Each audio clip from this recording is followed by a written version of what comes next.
Philippine diet is very vegetable and fish oriented. Being Filipino, I'm like, am I yellow? Yeah, Even brown or my Chinese homie, I'm like, you're not really yellow. I cracked one day and I was like cursing God. I was like, you don't exist.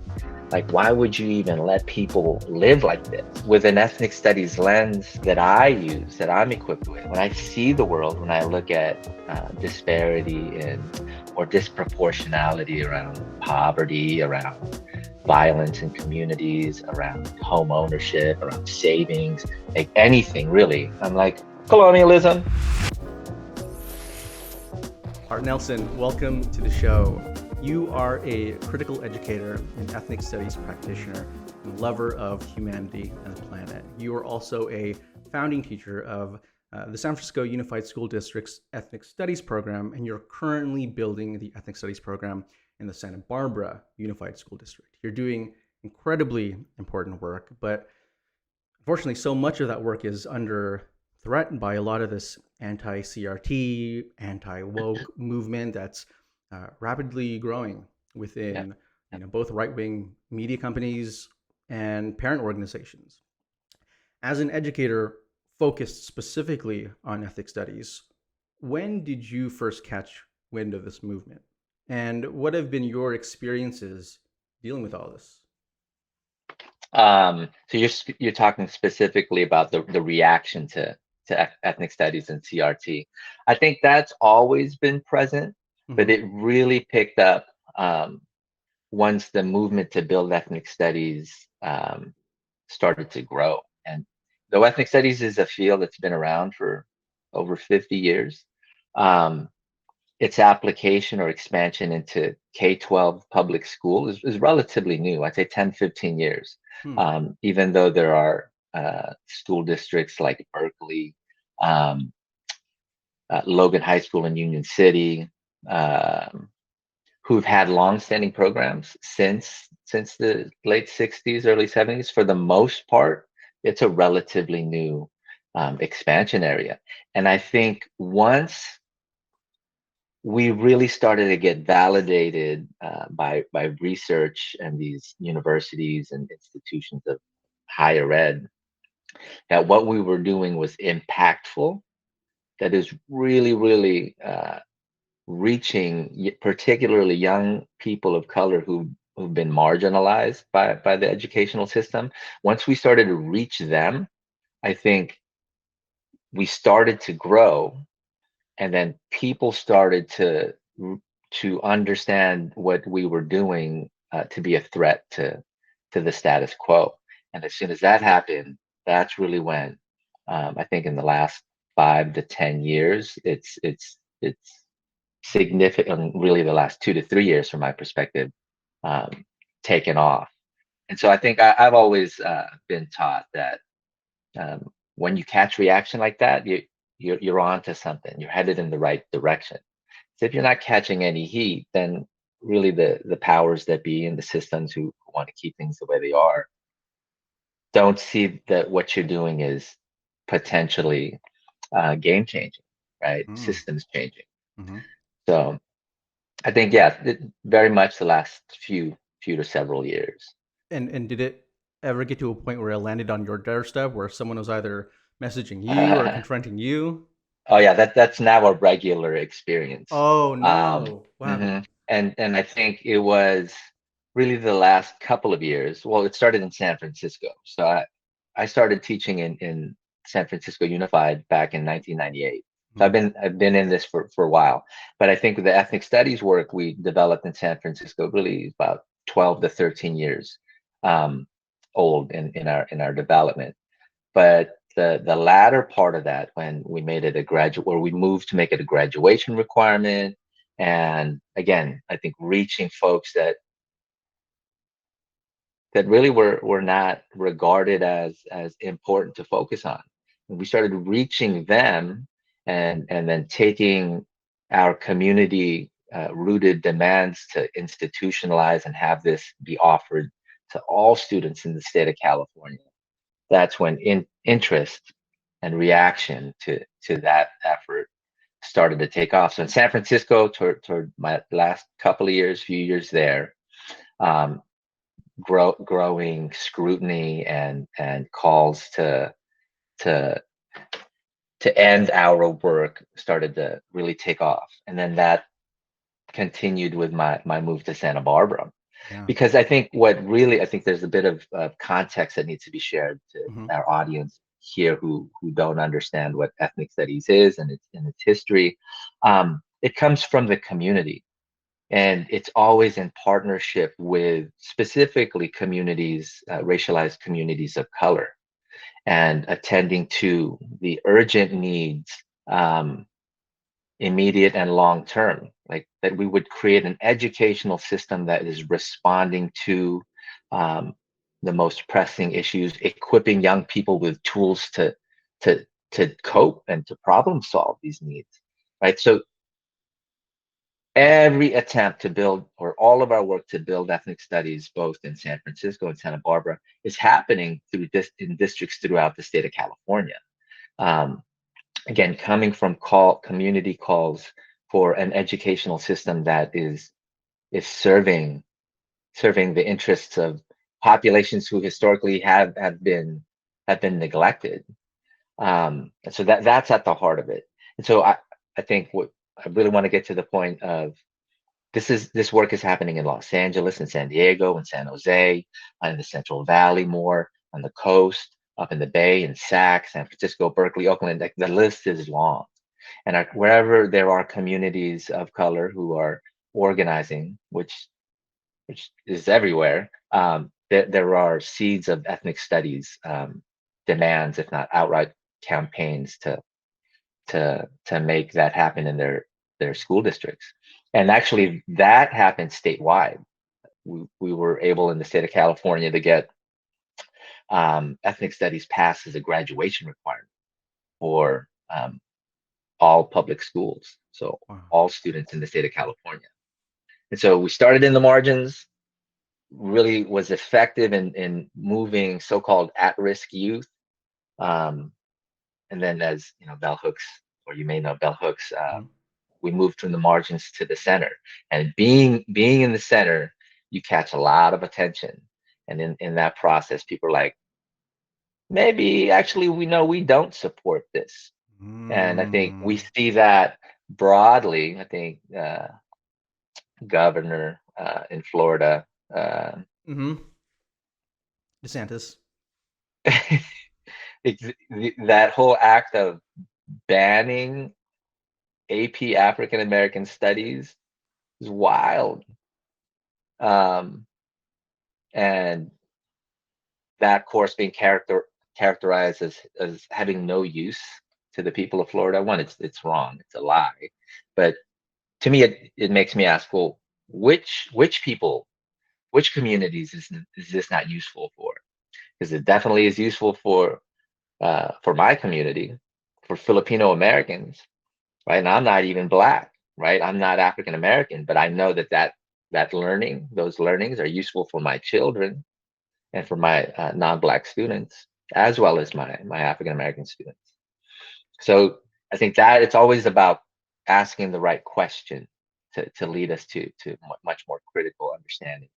So stepping backwards, if we Hmm. can look at this from a different perspective, what is your analysis of, because you were talking about over the last 2 to 3 years, it's really amplified. And I think that there are so many factors, from politicians amplifying this to this showing up in media and podcasts and just everyday sort of speech. Like, I hear relatives talking about woke and CRT. Hmm. I'm like, you didn't care about this stuff like a couple of years ago. And Yeah. so why do you think this is happening? What's going on with this movement as of lately? Is there a big picture, small picture that we're missing? I think yes, to answer that. So the bigger picture is the invisibility of white supremacy, even though it's essentially everywhere. It is like air; it's everywhere. And as um, Black Lives Matter movement really developed, in response to um, brutality by the police, by the carceral state, by police, officers and departments, like the organizing that was happening to really highlight Breonna Taylor, highlight George Floyd, highlight the long list of communities, people from communities of color being harmed, brutalized, murdered. I think the momentum from that is whatever powers that be or folks who are resisting CRT and ethnic studies now responded to.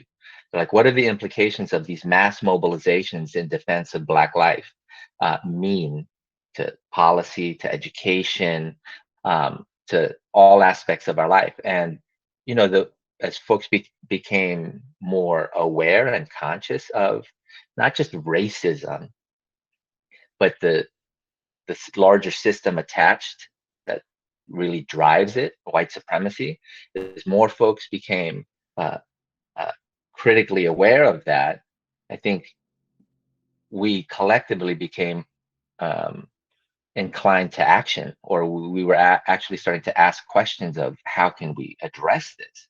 That's dangerous when you have a really democratic movement based on justice, based on empathy, love, connection, accountability. Like that's just unsettling for folks who've never had to, or even have benefited from things as they are. So that to me is the spark of reaction. I don't like calling what they're doing as resistance, but their response to our work, which is rooted in these values. It's telling.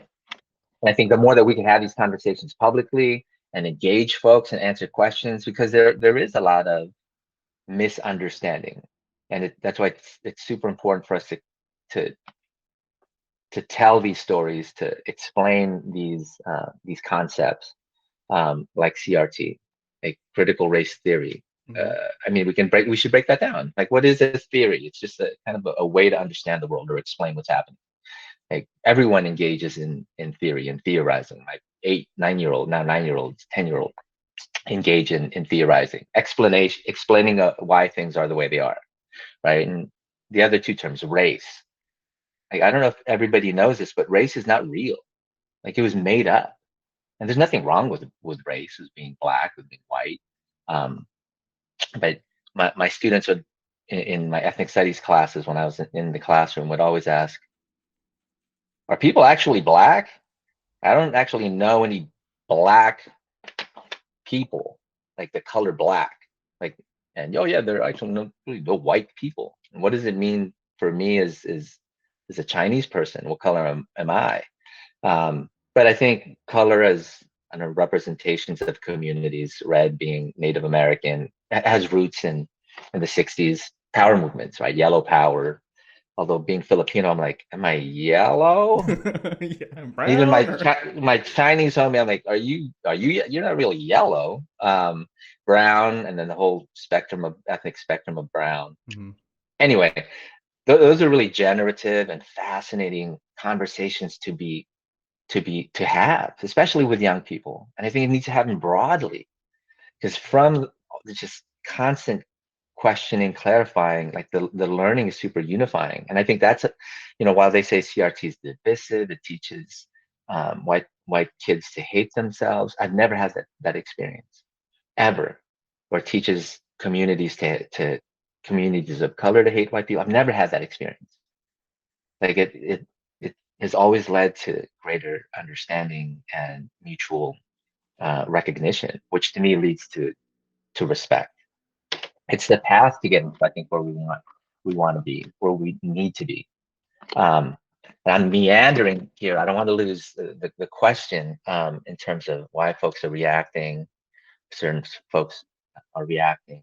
Oh, the definition, CRT. So race is not real, social construct.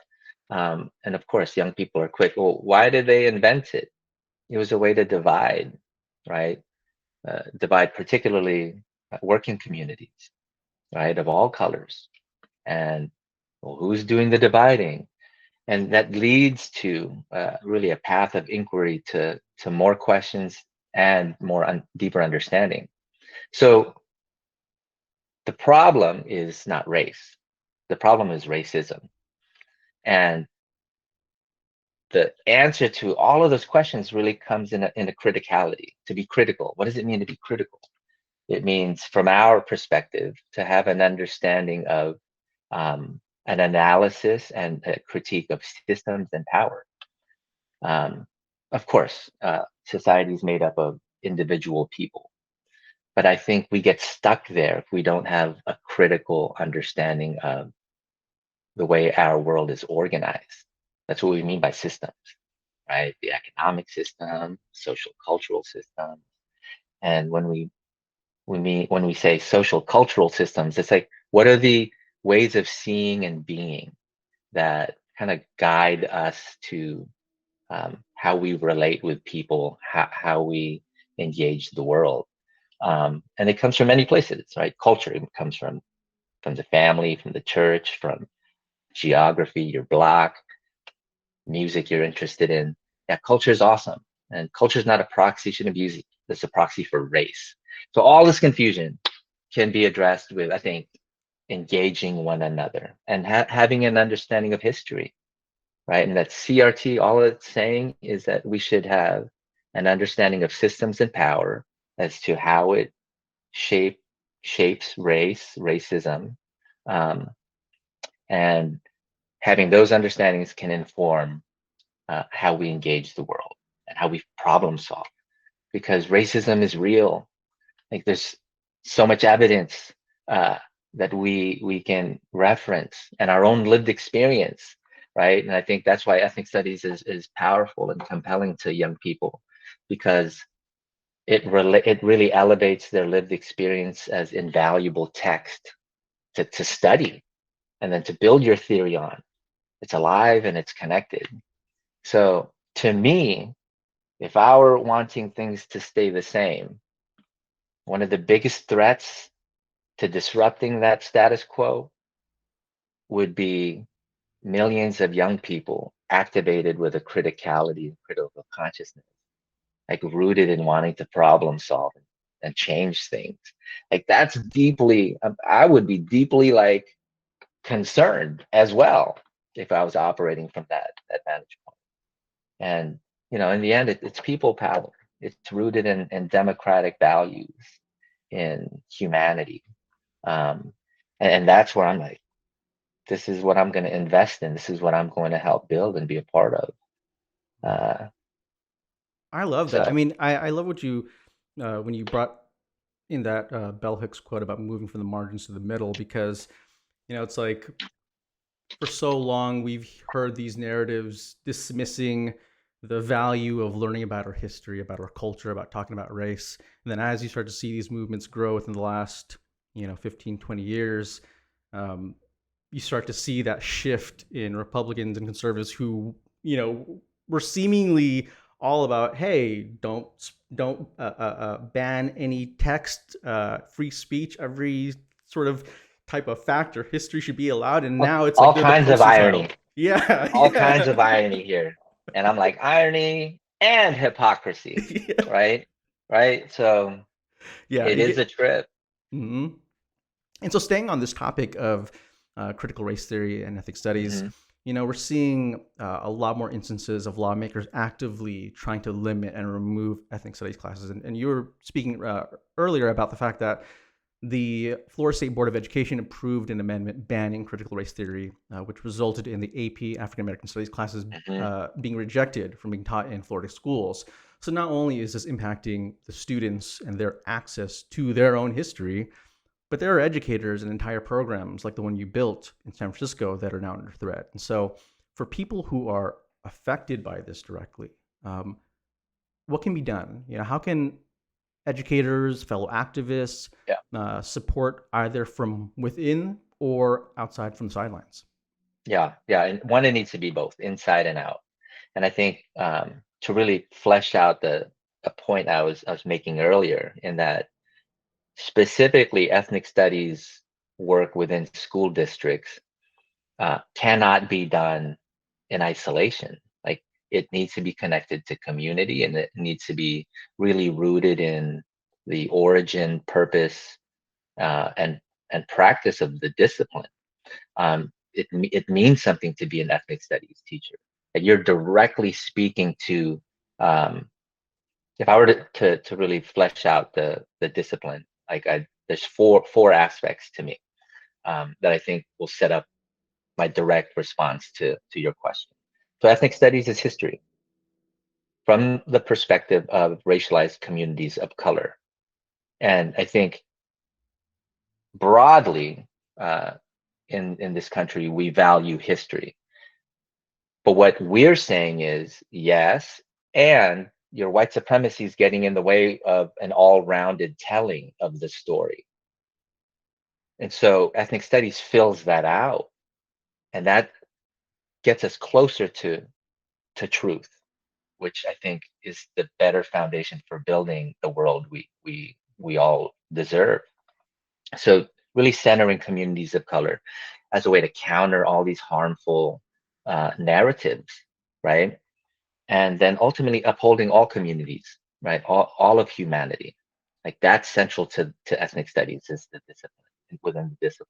Two, that it's equipping young people, all students, all people with that critical thinking, thinking causally, thinking historically, thinking systems and power. Three, that it's a meaningful application of knowledge, purposeful application of knowledge. Like young people are hungry to try to go and make a difference. Like that's built into. There's no young person I've experienced who really doesn't give a shit. It's the counter. Like they get misread as not giving a shit because they know that their experience has been bullshit. And so when you engage them with the real, it's a light bulb. It switches on and it activates them. It makes them want to do something. And then lastly, that we do it in community, collectively. It really is a counter to this focus on hyper individualism. And so those four things, and we're building, really seeking to transform the institution. We get the reaction. And for us, like defending this discipline and our goal to have ethnic studies for all, starts with organizing. And so it really is aligned to the history of ethnic studies. It comes from a number of places. I know the Third World Liberation Front, San Francisco State University, 1968, and Cal Berkeley almost simultaneously gets a lot of the credit. But the Chicano student blowout in Los Angeles was historic and happened actually before San Francisco State. And these are 15, 16, 17-year-olds like walking out of schools that were not representing their histories. We're not paying attention to their specific needs and desire for bilingualism. And they have a long list of demands.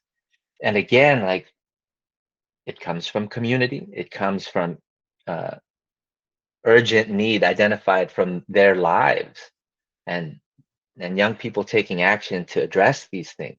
So it's happening all over the state, all of this organizing. And I think today we just go back to our history. Like how do we make sure that teachers, that students, that community members are able to not only defend ethnic studies, but uphold it and maintain and grow it. It's through organizing. And teachers, like one of the formations that emerged in response to the attacks was this formation that I rock with. Was a part of founding is Liberated Ethnic Studies Model Curriculum Consortium. And there's a history there because originally we were, the state of California passed this thing called AB 2016. And they were like, we're gonna make this ethnic studies thing happen in the state of California, and it's gonna be a graduation requirement. But before we can make that happen, we need to create a resource that districts who are not familiar with ethnic studies practice, we have to make that available. So really the leading scholars and classroom practitioners were assembled. And I was a part of that 15, 16 member body. And that was Like the called the ethic Ethnic studies, like Studies. vendors, or Yeah, we felt like that's what we were, right? We're like, oh, dang, this is wild. Folks from SAC down to San Diego, everyone in a good number of districts in between were represented, all sitting at the table.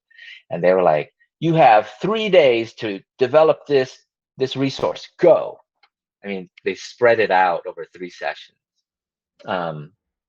But we were only together in those 3 moments. Wow. So we created this resource, far from perfect. How do you represent all communities of color and their experiences over hundreds of years in this document, given these time constraints? And we were like, well, we can't, but this is a draft, right? And we created a draft, and the draft caught a lot of reaction from right-wing forces. But interestingly enough, it was a segment of the right wing, and I don't know if you're familiar with what a Zionist is. Mm-hmm.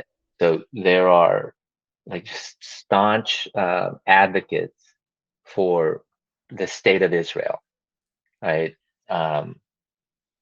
From my understanding, they define as the Jewish homeland, and any critique of this nation state, they take as, and they conflate to be anti-Semitic.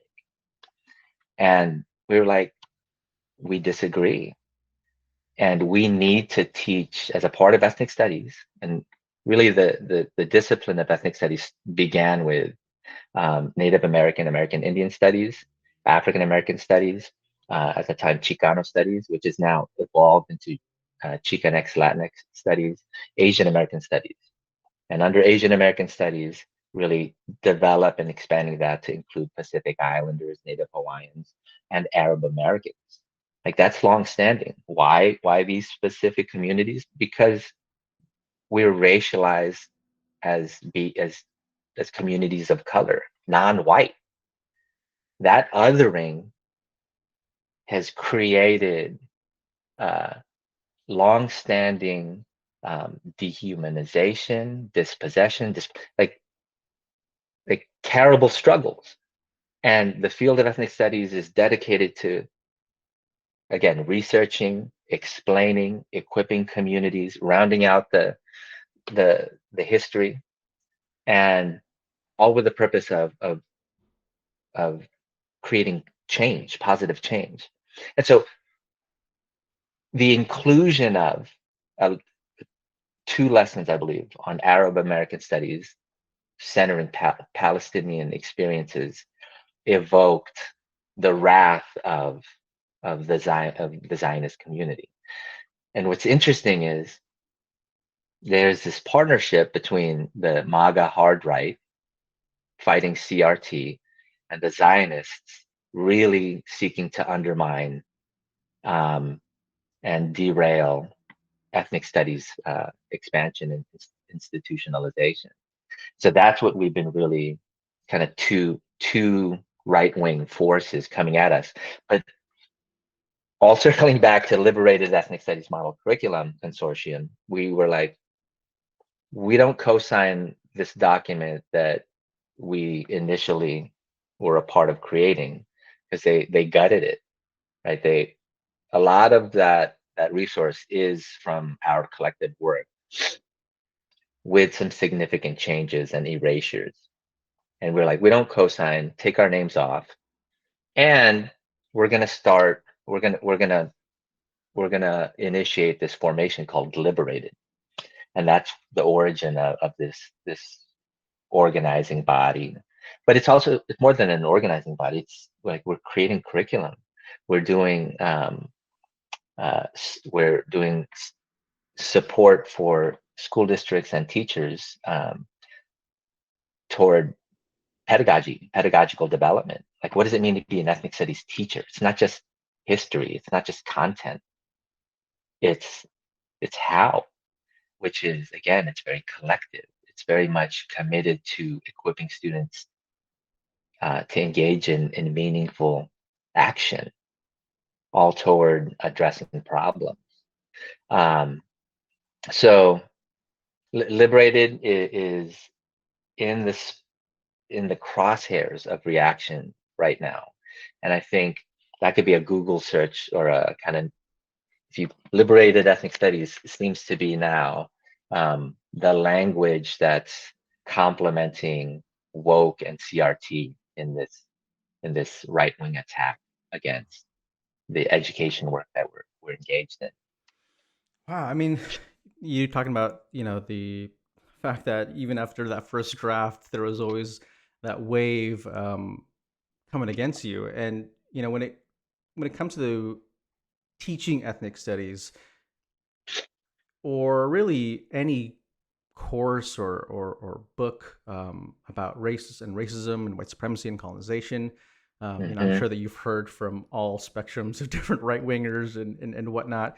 For you, what is the most convincing argument that you've heard from them? And then as a follow-up, what is your response to that? Yeah. I think when there is no convincing argument that I hear from them, because I don't believe them. Yeah. Because it doesn't align with my understandings and experience. Like what they do. So a number of school districts throughout the country, and for sure throughout California, who have been engaged in any ethnic studies work or diversity, equity, inclusion work, has been have been sued often, right? Regularly, and a number of times. And it often falls around these three issues. Santa Barbara was sued, and we were allegedly anti-male, anti-Christian, anti-white, and that was the heart of their lawsuit. And I'm like, no, we're not. And clearly we see the world differently. And I think that's why it's important to address those things head on. And when we say it's important to acknowledge all of our children in our school districts as they define themselves and understand themselves to be, and I'm speaking particularly about our trans and queer young people. And that this lawsuit, I think, really was honing in on, or that segment of being anti-Christian. Your values don't align with our values, and your insistence on teaching LGBTQ topics in history don't sit well with us. I think that's at the heart of that allegation. And I don't see the two things as the same. Affirming all of our children, and like I'm not Christian anymore, but I'm Filipino. It's 95% of Filipinos are Christian, particularly Catholic. And so I don't believe anything that we're teaching runs counter to Christianity. And I that's another rabbit hole that we can engage, right? And I think I really want to make this point explicit. Also, taking a half a step back. Like ethnic studies, the only anti that we are is anti-oppression, anti-racist. We are not anti-Semitic. There is a large segment of the Jewish community who rock with ethnic studies, who are staunch supporters and defenders of ethnic studies. And that's an important point to make clear. There are many Christians who rock with ethnic studies. Most of our students are Christian, um, whether they're Black or Mexican or Latinx or Filipino, um, who are staunch allies, defenders, upholders of ethnic studies. And I think it's important to really lay out there the diversity, of course, within each of our communities, but um, within within folks who are part of a community that are attacking us. Like white people love and support and are defending. Multitudes of white people are defending or staunch allies, advocates for ethnic studies. So I want to make that point clear. There's a segment of the white community. There's a segment of the Jewish community that are opposed to our work. And so let's have the conversation around why, and let folks decide uh, which side they stand on. So I So want to move on to a topic that dives a little bit deeper into this, and it's a topic that you're very well versed in, which is history, specifically, you know, colonization, imperialism, capitalism, and really mhm. just the parts of history that we just love sweeping under the rug. You know, sometimes Yeah, we ignore the history because we forget, we weren't taught, and other times that history is actively, constantly suppressed and hidden from us. yeah, What pieces of uncomfortable history keep you up at night? Like what are the incentives to keep this history hidden in the first place? yeah. And I think it goes back to when we begin to become aware of this hard history. I think most people will feel, at least that I've experienced, which I guess being a teacher, like most people I've experienced are young people, are teenagers, and most teenagers I've engaged this hard history with ultimately go to why and how can we address it. Like most young people that I know and have experienced are justice oriented and want to address the harm done by these events. Um, and so I think one of the things that really unifies um, folks who are committed to justice, to change, to problem solving, is the issue of colonialism. And I think that really, one is at the heart of the origins of ethnic studies. When we talk about the Third World or the Third World Liberation Front, which was a collection um, of young people from communities who experienced firsthand dispossession, displacement because of European conquest, and that history, I think, um, one it's ironically it's a standard to teach colonialism and imperialism, but two, it's not critical. It doesn't make connections to the path between the past and the present, because with an ethnic studies lens that I use, that I'm equipped with, when I see the world, when I look at disparity in or disproportionality around poverty, around violence in communities, around home ownership, around savings, like anything really, I'm like, colonialism. That's my ongoing theory. Like any gaps, opportunity, well-being, any like, health indicators. Um, my theory guides me to exploring the impact of that history on I mean specifically like Filipinos in terms of diabetes and heart disease. Uh, that leads me to questions of, well, what are we eating? Um, and then how is what we're eating shaped by Spanish, then American colonialism? You know, and I think it parallels to the Black experience. It parallels to the Mexican experience. Like Any place where there's been conquest and the entire being of a society has been reorganized um, to benefit the conquering nation, you're never going to have the best food, the best access to healthcare, the best opportunities at creating a good life. Um, and I think looking at that just unlocks things. Looking at that, I think, fosters some sympathy from folks who aren't impacted directly or in the same way by colonialism. And then I think it really drives folks to understand more deeply so that we can figure this out. Like, yeah, so back to the diet thing. Um, I just look at a lot of my family members. I'm like, wow, we love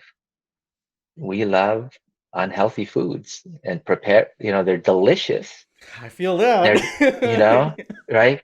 And then have we always eaten this way? Because I know there's a big move to decolonize your diet, right? And I think Mhm. one of the most immediate things to colonialism is the impact on wealth, on our class position in society. And I think poor folks will buy the food that they can afford. And if you can buy food that tastes good and that you can afford, that's a win. But over an entire life, there are tolls to our well-being by the fat, by the sugars, by the processed foods. Um, and I think if we look at more middle class communities, um, their relationship to food is different, and class is raced as well. And we start to really see the impact of that system on communities of color, I think differently. Uh, so yeah, like that's a big call, I think, beyond ethnic studies, is to decolonize. And I think there needs to be more education, really taking that out of the abstract. It's not a metaphor. There's a scholar, Eve Tuck and Wayne Yang. They have a piece, Decolonize is not a metaphor, where we really have to look at the structures as they are, and we really have to begin addressing the injustice within these structures. And ultimately, for First Nations, Indigenous folks, it's land back. Like, you talk about decolonize this and that, but ultimately, this is Chumash land. I'm in Oxnard right now. This is Chumash land in the Bay. It was, San Jose, San Francisco, it's Ohlone land, and that's at the heart of any justice project. Much longer term, but I think we have to keep our eyes on these issues and understandings, and then that's really unsettling. What do you mean we're going to give all this land back? Uh, I mean, and within the Black community, it's reparations. Like, what do you mean we're going to give you money for? And I think, once we ask those questions and think about them, you really start to see um, why there's opposition, uh, and there's an invitation. You should think about how you feel about these issues, um, and then, because there's always a longstanding invitation within justice work within ethnic studies, which to me is an example uh, of an educational project committed to change. There's always an invitation to come and join us. Where we lack wealth and resources right now, we know our message will resonate with broad masses of people, and people power is at the heart of justice. One of the things that I'm curious about, because I know that for me and my own experience, I think one of the difficult things about learning about your history is, the more you know, the more you just see, and the more that it just changes every Yep. interaction and every Yep. and like you're saying, it's like it's colonialism, and you can just spot it in so many different places. I guess this is sort of a side question I didn't even have originally, but on a personal level, as you learn more and as you start to see this, like I can imagine that, there's almost this feeling inside of overwhelm, like seeing how Oh yeah. how expansive the problems are, how Mm-hmm. Mm-hmm. gargantuan and how Yep. systemic, and sometimes it almost like it can make you feel tiny and like Yep. what who am I, to I might see these things, I understand these things, but like what can I do? Like how do you reconcile with that? I feel like Yeah. it's a constant constant Yeah. feeling. Absolutely. Absolutely. And I think everyone needs to engage. Everyone, let me see. Okay, starting with self. Like even that question, I'm like, oh my God, it's so big. And I started to spin out of control in my head. And I think one of the tools that I've learned is like, okay, start with your immediate self. Answer that question from my own experience. And when I start to get overwhelmed by the gravity of the work that we're engaging in, um, I always go back to um, these sayings: pennies make dollars. Journey of 1,000 miles begins with the first step, um, and raindrops make oceans. So I'm like, okay, I'm gonna be that raindrop. I'm gonna be that penny. I'm gonna be that first step because that's all I could do. And I'm gonna try to enjoy this this moment in this work because to me, like, what are my values? Like what's my purpose? I've always wanted to be helpful to others. I think I don't know if that's a Christian value. I don't know if that's a Filipino Tagalog value.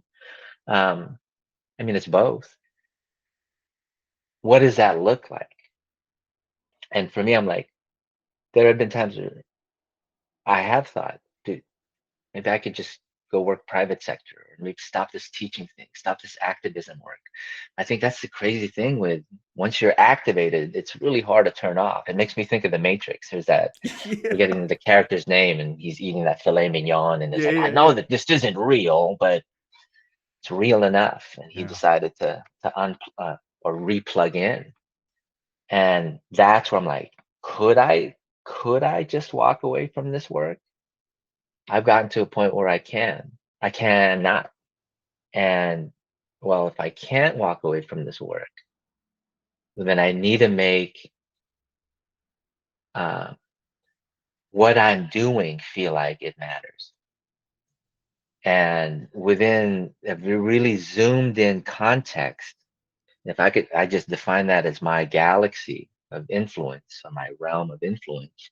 And if I could see I'm making some positive impact, I'm gonna name that, constantly reflect on it and celebrate it, and then do what I'm doing as collectively as possible. So I don't feel alone. I feel like real change happening, both within my home, raising my children, and then supporting these teachers to do education differently and to see how that resonates with them and then their impact with students. So immediately I'm like, oh yeah, okay, shit's crazy in the world, and there is that need to surrender where you can't really do anything about it. So try not to worry, and then connecting our work and my own work in a very local level as that again raindrop in the ocean. We're growing. I love it. I love it because I mean that's I feel like that really is the only way to kind of make sense of it. The grandiosity of it can be Mhm. sometimes too anxiety inducing. But on Oh that man, I know about anxiety. on that topic Sleepless. actually of mental health, Yeah, I actually want to move over and talk specifically about that, yeah. specifically about trauma. For me this year, I'm turning 33. It seems like for me every year I peel back the Yep, onion layer. Oh, that moment in childhood happened, and it's great yep, because like I get to analyze and understand really the magnitude of what I went through, what I experienced. So I can hopefully learn and heal from that. Um, yep. as you peel back the onion layers. What trauma, what hurt, what stands out, and how did you ultimately heal from that? Yeah, I think growing up, um, like I know almost the precise moment where I stopped believing in God. And it was at I was 14 years old in my bedroom that I shared with three of my brothers. I think I was hungry. I think I got a bad grade. I think I was a football player. I think some I was just in a bad space. And I think the final straw was, and to give some context, I a segment of my childhood was lived, I would say, in relative poverty in downtown Los Angeles in the Echo Park neighborhood in the 80s. So when we're talking about LA, it's not LA today. It's not Echo Park today, which is being gentrified significantly. This is what they made movies out of. Like there's that Chicano trilogy, Blood and Blood Out, American Me, and Mi Vida Loca. That I think a lot of, at least 15 years ago, many of my students were still like really into watching, because it was really this view of Mexican Chicano at Los Angeles and gang life. Um, and my formative years were right smack dab in the middle of crack epidemic in Los Angeles. And my family, it survived in that context. And there were 13 of us in a 3-bedroom apartment on Bonnie Bray Street in what we call what's being called historic Filipino town now. And just the violence, just just the anxiety and fear I existed in, I cracked one day and I was like cursing God. I was like, you don't exist. Like, why would you even let people live like this? And I was in tears. And from that moment, I mean, I think to speak to what trauma, I think poverty is violence. It's traumatic because you're concerned about food. I think that the lights had been off, the electricity had been off for a day because my folks missed a payment. We didn't have a telephone in the 80s, like the phone booth. I don't know if folks today know what a phone booth is. Yeah, you walk down to the laundromat, get on the phone booth to communicate with the outside world. So cell phones didn't exist, and a home in our phone for stretches didn't exist. And I think about that moment, um, and every day is almost like a realization. Like growing up in that period really has impacted how I relate with the world. And years of therapy and years of reflection and years of this really critical thinking applied to myself has helped me um, understand why I have a temper, why I'm impatient, why I can sometimes be really negative and self-doubting, and constantly anxious and head thinking just completely spinning out of control and always expecting the worst. I'm like, is this what everybody goes through? And then the more I think interaction I had with folks who didn't grow up in poverty, that there are differences. They have their own problems, Yeah, yeah. but there are some differences growing up in the hood. There are clearly some experiences that you don't have outside of that context. So that's definitely within me, that I've had to impact, and the criticality from becoming ethnic studies um, an ethnic studies practitioner is it's helped me to explain the conditions I grew up in, because I internalized all of that as something inherent, like some deficiency that my parents had, that I had, that my neighbors have, versus looking at it as, well, neighborhoods are constructs and consequences of capitalism, of this sorting the world into workers and managers and owners. And you, by design, if you don't have money, it's not because you're lazy. It's not because you're dumb, but that's the narrative. That's that hidden kind of messaging, sometimes not so hidden. And so, yeah, dealing with colonialism and the layers of all of these oppressive systems, it, I've been able to look at lived experience so much differently, and that's been my out. And I think equipping people with that, whether young women dealing with, and we're all dealing with patriarchy, but specifically all these messages, roles, defined roles that you should play if you're this gender or you're this race or this class. Um, and then when you start to double up, triple up on these identities that are um, in the margins, like that's wild. And I think even more, it's equipping young people with the ability to explain why things are the way they are as a way to put some separation on internalizing it, you know. So whether it's internalizing white supremacy is a very Filipino Oh yeah. experience, Oh and I know yeah. we're not alone, right? And I think so. There's unity in it through engaging with other communities of color on that. I, I Um, I think it's so yeah, great what you said about, the need for both the introspection to understand what happened to you, but also to be able to have that perspective of what is happening to our neighborhood, what are the different connections, what are the different systems that are going on. And you actually were touching based on gender, which is something that I want to jump into because hmm I want to talk about parenting. You're raising sons in an age of masculinity that has yeah, really dramatically changed over the last 20 years. Some hmm people say that this is just the natural byproduct of toxic masculinity, or running off the cliff. Some people say that this is a crisis caused by changing social values, but a whole bunch of men have no idea what's going on, and so they fall victim for scams and yep, charlatans, people like Andrew Tate, who basically function as like these pseudo father figures that are telling them like, all right, this yeah, is how the world works. As an actual father, yeah, how do you talk to your kids about masculinity? How do you raise boys to become good men? yeah, yeah. I think so. So I have four. I have four children.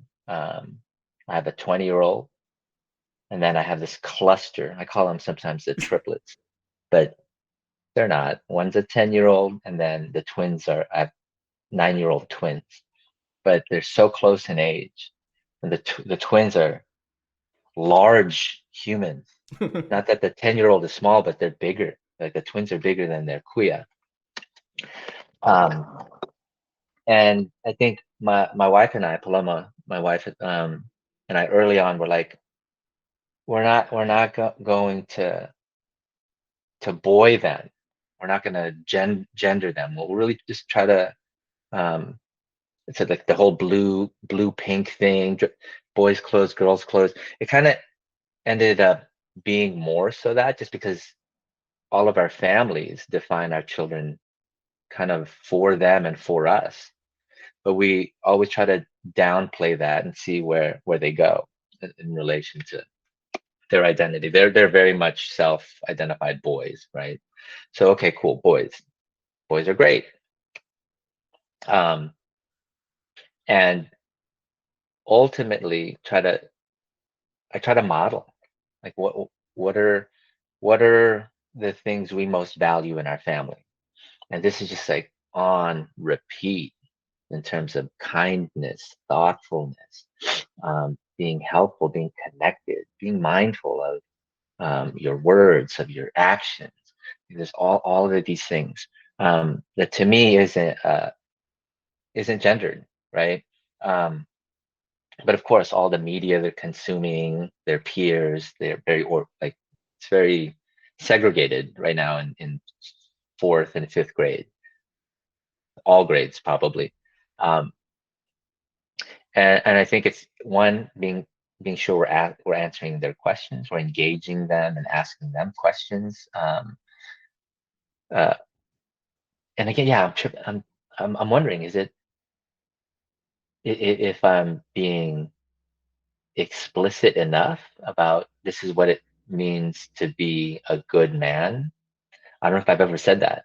I think it's this is the person that I strive to be as your father, and these really are the qualities I want you to be as who you are as a person. And I think it is we monitor their interactions, their language, and anytime there's maybe problematic language, we always try to address. But that, I think, we're approaching gender, masculinity, femininity, I think, in a way of modeling a humanity that's justice-minded, that's inclusive, that's really centered on loving who you are. I think that's what I'm trying to get to. Where again, I go back to my theory of my ethnic studies theory, like starting with self, and I really try to be that. And I say this knowing that I'm so often off of the mark. Being patient, being present, watching my language and my energy, because I know ultimately that's what they're keying on. And I think, if anything, the toxic masculinity is either being most countered or affirmed by my interaction with them. And so I'm constantly in reflection. And sometimes I'm so far off the mark of what I want to be as a man, because I'm a cisgendered heterosexual male. Like that's this list that I go down to make sure that I am identifying, I'm being mindful of my socialization, of my privilege, because a big part of being a critical thinker is to be able to apply all of this to your own self, and really closing the gap between theory and practice, like really trying to align. And so many days I'm like unaligned, and I tell my wife, that sucked. That was terrible how I sent them to bed. Deep breath, we'll try again tomorrow. And I know since they were born, the twins were born 9 years ago, and this moment, I've become more compassionate. I've become more patient. I've become more kind. I've become these things that I'm hoping and trying to teach them to be. And it's one and the same, right? Like, I'm teaching them by being, so I can't just speak these things and think that they're going to be these things. I have to model. That's one of the hardest lessons. I've never done this before. What parent has ever done that before? And so I think, yeah, ethnic studies is a living, breathing thing. I try to embody these principles, and that they're connected to themselves first and foremost, to each other, to their friend community, to the place that we live, and to the world, is our direct, very, very intentional way of countering these characters like Tate, Trump, popular social icons or whatever, that really runs counter to our values. And that's the thing. Like, they watch a lot of films, and we're noticing that, okay, we try to equip them with a way to identify when someone's being mean or rude or wrong. And they're starting to spot it, like, oh, that guy's not nice, that wasn't cool. And I think it parallels to my experience in the classroom, where one of the biggest gripes or issues my students would have with me is, Concordia, man, you messed up the way I watch movies. I can't watch a movie the same way anymore. And anyone of my family member who's around me, they just get so irritated at my nonstop analysis commentary, right? I'm sure you've experienced this, where homies would be like, "Man, shut pause up. the movie real quick. Can we? Did you see that? oh, the dynamic and like how come all the characters are like they very much are noticing the whiteness of Hollywood, the whiteness of stories, and appreciating. And I think there is a significant move to melanate, especially I think like Netflix. We're tripping out. I'm like, wow, there's a whole section for Filipino movies, Korean movie. It's broad. Like I didn't grow up with that. That's relatively new. I think that reflects also, if not directly, the movement for ethnic studies. It's very much related to, I think, people needing, wanting, demanding a reflection of more, an a more all-rounded reflection of what this world is and the people in it. As simple as that. It's like, who would oppose that? Who would not want that? And Who it's would feel threatened by that? and I like You know? that brought up that it's you raising the kids and trying to figure out how to model at the same time you're raising them. It's like you're trying to learn how to ride the bike the first time and trying to invent Yo, it on the fly. yeah, yeah, yeah. And I think there's been enough success that I'm reading as signs to continue going. Just keep going. And I think that circles back to your question about feeling overwhelmed, about the magnitude of the task before us. Yeah. Uh, it is zooming back in, and there's just a constant uh, stream of examples of successes, of little victories that continue to affirm the work, whether it's in my parenting or in building ethnic studies. Because it's scary. It can be scary. Again, like having your name blasted in right-wing media, totally misrepresented, and I'm like, wow, you came up with, how'd you get to that? And then responding to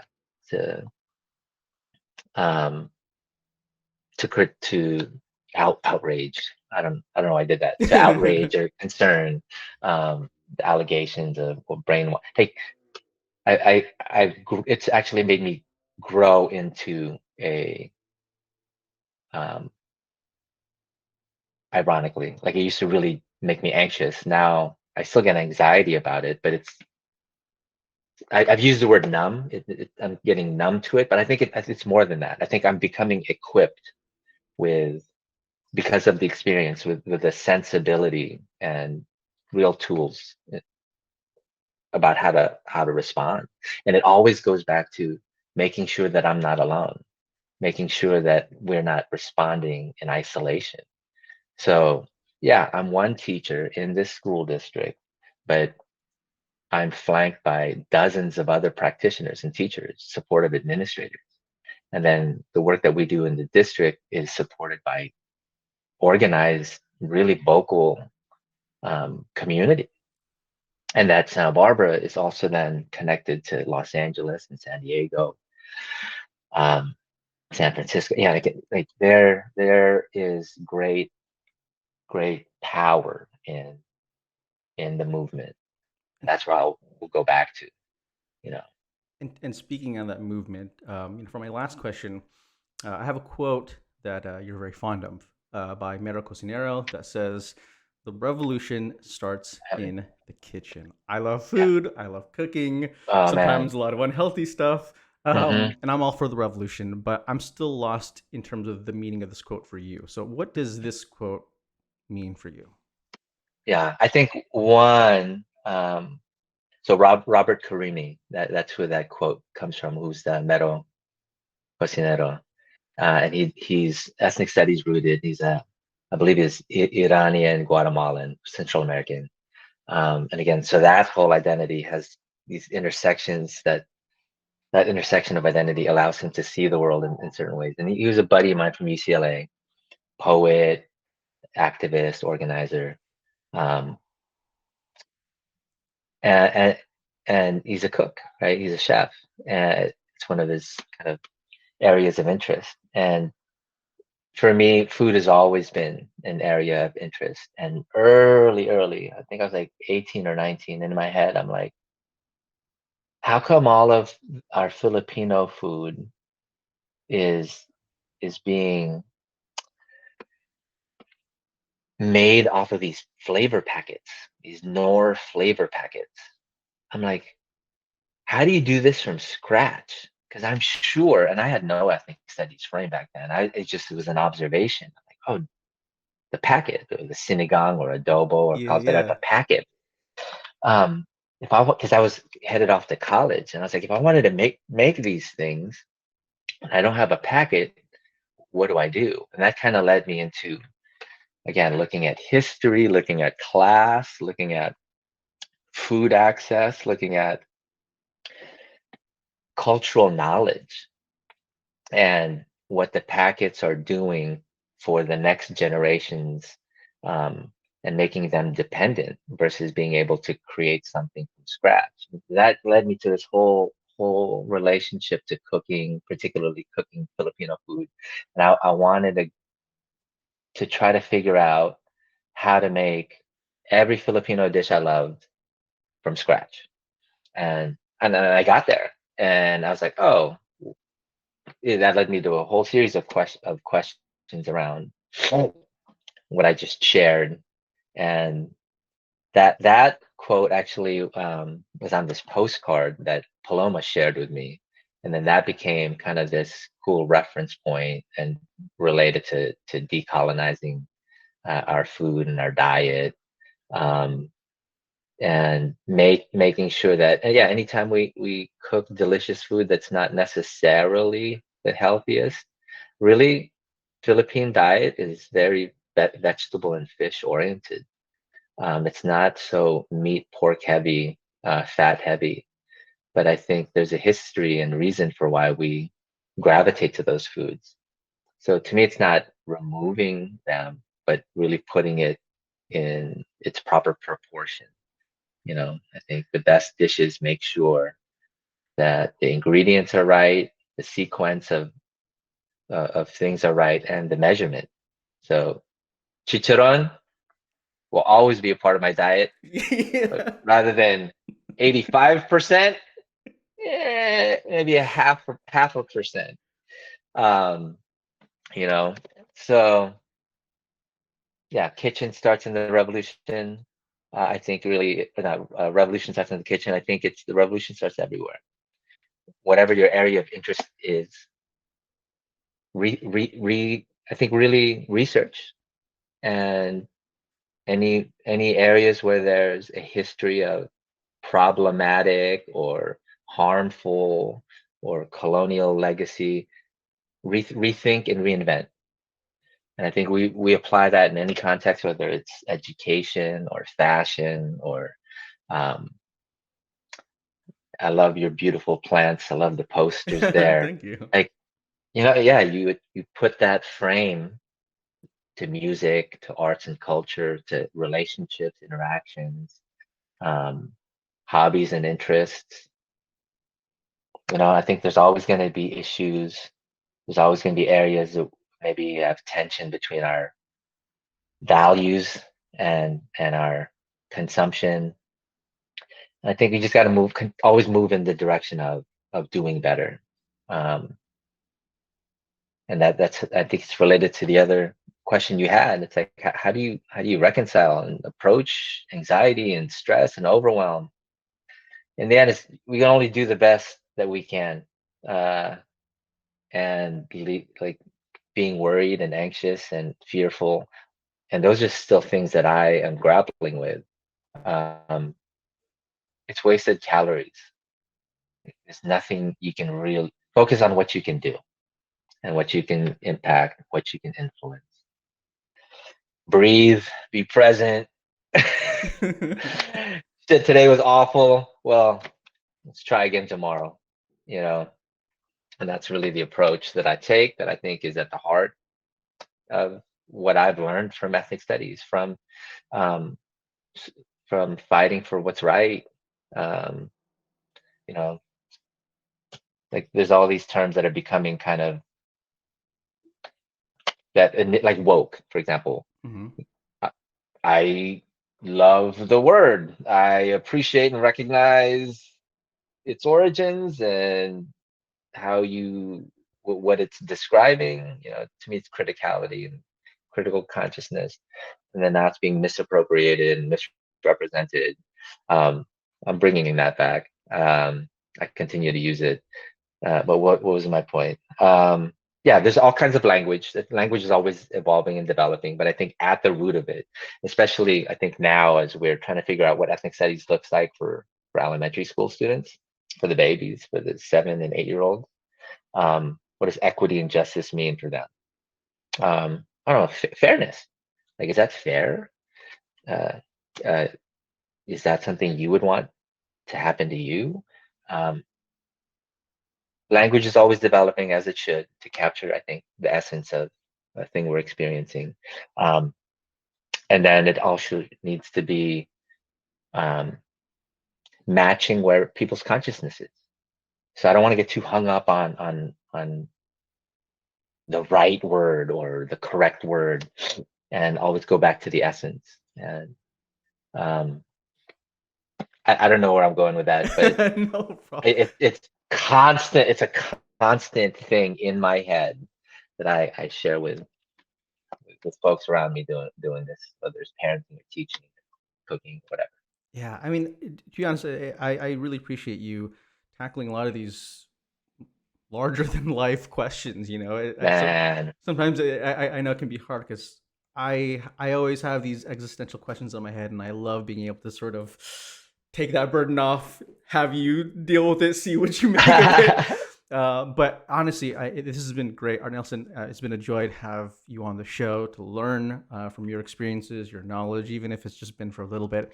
And you're always welcome back. But before we head out, can you please tell our audience, what have you been working on these days, and how can they find and support you?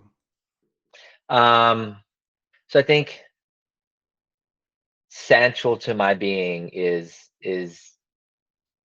what we're calling the work to institutionalize ethnic studies within public schools in California as a contribution to public schools all throughout our country, right? And making sure that people, one, know what it is, and if they decide to implement that program in their schools, that they're supported in both the content and how to teach. And that's a huge part of my time and my being in the present. And I think that really is my, like, I used to want to do it all. I used to want to go to every march, to go to every action, every event, read every text, all related to fighting for what's right. And I've realized that I need to focus. And I think this is a significant contribution to creating the world that most people, I would argue, want and deserve. Um, and that's at the heart of it. But while I say I work at Santa Barbara, came from San Francisco, it's not a project rooted in school districts. It's a project rooted and accountable to communities, specifically to all communities, but specifically to communities of color um, in our country, in the state of California. So that work, of course, is going to be related to the fight for immigrant rights. It's going to be related to the fight to defend Black life, the fight to decolonize. Like, they're all connected. So I mean, that's the main thing. And I'm going back to school. I'm going back to school. I'm just going to say it, that I'm going to get admitted, accepted, and that in a few years from now, I'll have my doctorate in education. And I think that the purpose is to make sure that I'm not left out of, and by virtue of me, our community is not left out of decision-making powers, decision-making spaces in relation to ethnic studies. Like, we can't have non-ethnic studies practitioners making decisions on what is, who should, those questions about this discipline. Like, it needs to be centered on, again, the origin, purpose, practice, and I've had extensive practice. Letters won't stop us from because we'll get those letters. And we have scores of young people, scores of educators coming up. And I think that ultimately is my project, is my focus, is my commitment, and my contribution to making this world a better place. And where can people reach out to you if you want to chat, have So questions? I keep my social media closed at this point, but reach out at 58 Concordia is my handle on Instagram. I don't really engage with Twitter, though I have one. I think it's Art Concordia. And then Facebook, you probably find me Art Concordia, but you'll have to message me, and I'll have to feel like I want to mess with you for you to come in. Otherwise, it's, I think you can email me if this is work you're interested in, engaged in, and I will relate with you on the organizing level. Because the other formation that we're building is the Coalition for Liberated Ethnic Studies. And that's a nationwide formation. And Liberated Ethnic Studies Model Curriculum Consortium is a part of that. And those two formations are central to my, I guess, organizing activist work that's connected to the education work. And you can actually go to the Liberated Ethnic Studies Model Curriculum Consortium website. If you just put in Liberated Ethnic Studies Model Curriculum, it'll pop up, and there are resources there for you. There's origin story explaining who we are, why we came about, what we do. There's curriculum, and there's information for upcoming institutes, events that will support your journey to become an ethnic studies teacher, or a teacher that wants to infuse ethnic studies, or to be a supporter of the movement for ethnic studies. Yeah, I think that's where I'll direct you. I mean, on an individual level, those two social media pieces, but on the organizational, political level, go to the Liberated Ethnic Studies website. Artnelson, thank you so much for coming on the show. All right, everybody, bye.